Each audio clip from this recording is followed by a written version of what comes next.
we still have only 14. U.S. Health and Human Services Secretary Alex Azar said on Sunday that he is not yet seeing spikes in coronavirus cases in places that are reopening, but that it's still too early to know. It's still early days.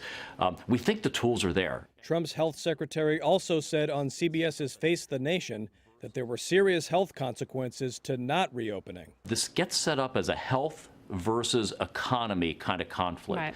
It's actually health versus health. We see suicidality. We see reduction in cardiac procedures, cancer screenings, pediatric vaccinations.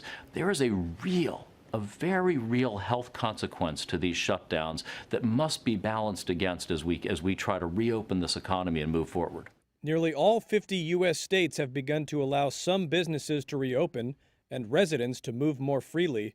But according to a Reuters analysis, only 14 states have met the federal government's guidelines for lifting measures aimed at fighting the pandemic. The American people want the economy to open up. We all do. House Speaker Nancy Pelosi said on Sunday it was impossible to know the trajectory of the virus without more testing.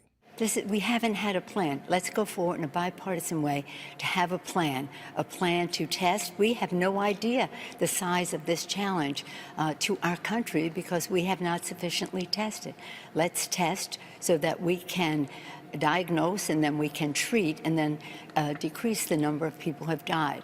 The top Democrat in Congress also said legislation passed by the House on Friday would provide keys to a successful reopening.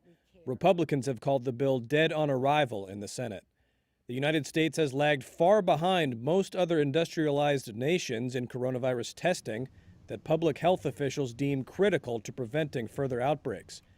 Azar was asked on CNN's State of the Union about images being broadcast from some areas of the country showing people congregating close together.